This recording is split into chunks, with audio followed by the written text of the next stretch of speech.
For the vision is yet for an appointed time, but at the end it shall speak and not lie.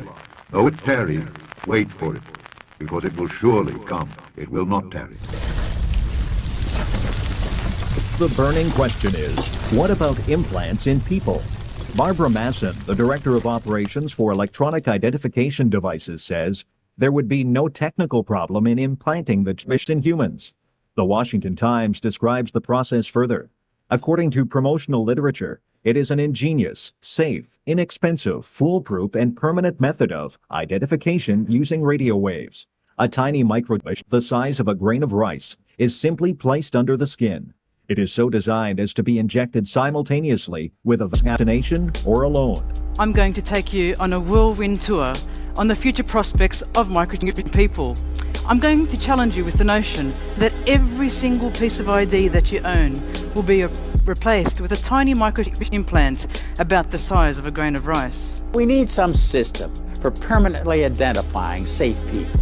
Most of us are never going to blow anything up, and there's got to be something better than one of these photo IDs, a tattoo somewhere maybe. The Saudis used an American device to scan the eyes of travelers.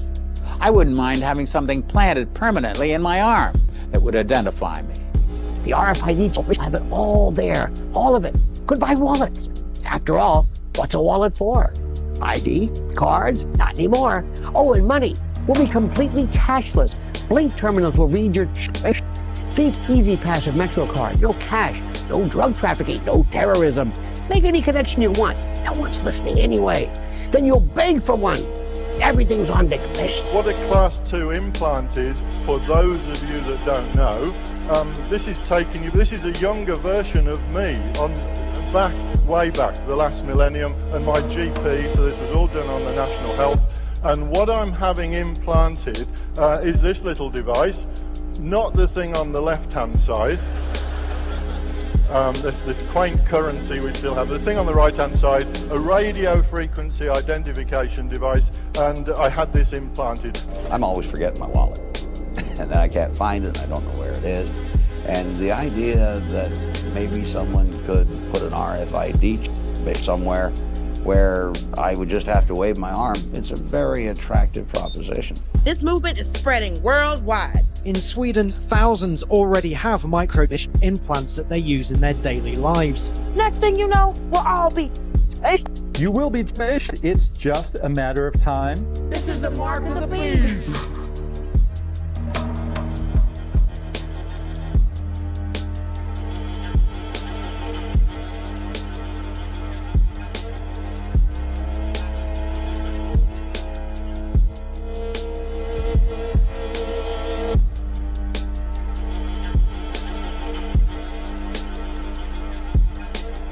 I'm going to ask you to keep your hand just nice and relaxed like it is. IT student Kieran Anderson is being checked by Dr. Jeff Watson, a consultant anaesthetist who's driving research into the medical benefits. The microchip's actually inside here, and there's a sort of introducer piece of plastic that will push it out once it's in. Okay, so this is the implant coming now. You're going to feel a bit of pressure and a bit of a clunk. So you're now a cyborg. Welcome. Not too painful? No, that's fine.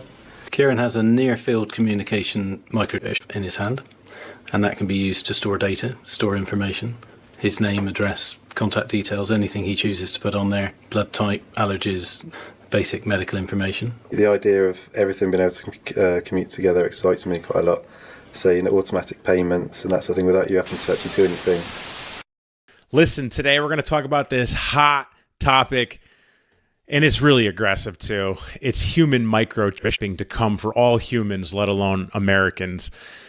With a microchip the size of about a grain of rice, it's been predicted by tech and business leaders that over 50% of Americans will be chipped by 2025. So an article that I found reads this: the human body is the next big platform. We're updating our bodies with technology on a large scale already with wearables. But all of the wearables we wear today will be implanted in our bodies within the next 5 to 10 years. I wouldn't be surprised if within 10 years, 50% of Americans have some type of implant, because at the end of the day, an implant can reduce the size of your wallet or whatever you carry in your purse by 30 to 40%.